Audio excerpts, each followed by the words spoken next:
आकाश है, वह अपने डॉक्टर बनने की जर्नी को कैसे पूरा करता है, आइए हम आकाश के थ्रू सुनते हैं। माँ, आपको पता है आज मैंने अपने डॉक्टर बनने के सफर में सबसे महत्वपूर्ण पड़ाव को पार कर लिया है और साथ ही एक बहुत बड़ी खुशखबरी भी है। अरे बेटा, बताओ तो सही, ऐसी कौन सी बात है और क्या खुशखबरी है जो तुम बताने वाले हो? अरे बेटा, अब और इंतज़ार नहीं हो रहा है, जल्दी बताओ। हाँ, बताता हूँ। वो डिग्री MBBS की है। माँ पापा, आप दोनों व भगवान के आशीर्वाद से मुझे गवर्नमेंट की तरफ से मौका मिला है कि मैं अपने डॉक्टर की पढ़ाई USA में जा के कर सकूँ। फिर आकाश MBBS की पढ़ाई के लिए USA चला जाता है। अब 4 साल के बाद आकाश फाइनली डॉक्टर बन गया है। अब उसके इंडिया में वापस आने का समय आ गया। आइए अब हम आगे की जर्नी को देखते हैं।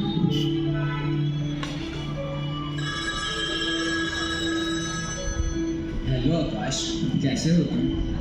हाँ पापा, मैं ठीक हूँ और इंडिया वापस आ रहा हूँ। वापस? लेकिन क्यों? तुम वहाँ क्यों नहीं सेटल होना चाहते हो? नहीं पापा, मैं USA में सेटल नहीं होना चाहता हूँ क्योंकि मेरी भारत भूमि, मेरे देश ने मुझे पढ़ाने में अपना धन लगाया है। मुझे इसका कर्ज उतारना है। मैं कर्जदार नहीं बनना चाहता हूँ। मैं भारत वापस आकर अपने देशवासियों की सेवा करना चाहता हूँ। लेकिन मेरी और तुम्हारी माँ की इच्छा है कि तुम USA में ही रहकर सेटल हो जाओ, क्योंकि हम दोनों का यही सपना है कि हमारा बेटा USA में सेटल हो जाए और हमें भी अपने साथ USA लेकर चला जाए। यह सब तो ठीक है पापा, लेकिन मैं अपने देश में ही रहकर कुछ ऐसा करना चाहता हूँ जिससे मेरे देश का कुछ भला हो सके। जैसे कुछ ऐसा कार्य जो सराहनीय हो, और इस कारण मैं इंडिया वापस आ रहा हूँ। इतना कहकर आकाश वापस इंडिया में आता है, एक छोटे से गांव में जिसका नाम है हिमापात। यह एक ऐसा गांव है जहां गवर्नमेंट हॉस्पिटल तो है, लेकिन डॉक्टर्स अवेलेबल नहीं है, जिसकी वजह से बहुत से मासूमों की कई तरह की बीमारियों का सामना करना पड़ता है और कुछ लोग समय पर इलाज ना होने की वजह से जान भी चली जाती है। उसी हॉस्पिटल में आकाश बतौर डॉक्टर अपनी सेवा देने लगता है। 2 महीने बाद उस गांव में जानलेवा पैंडेमिक फैल गई, जिसमें आकाश ने बहुत सारे लोगों की जान बचाई है।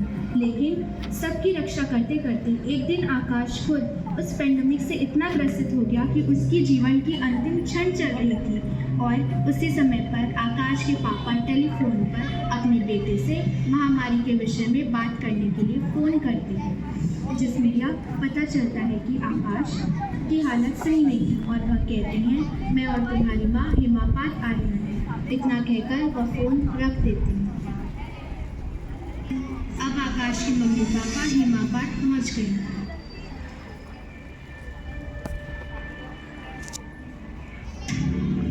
आकाश, तुमने अपना ये क्या हाल बना दिया? किस स्थिति पर पहुँच गए हो?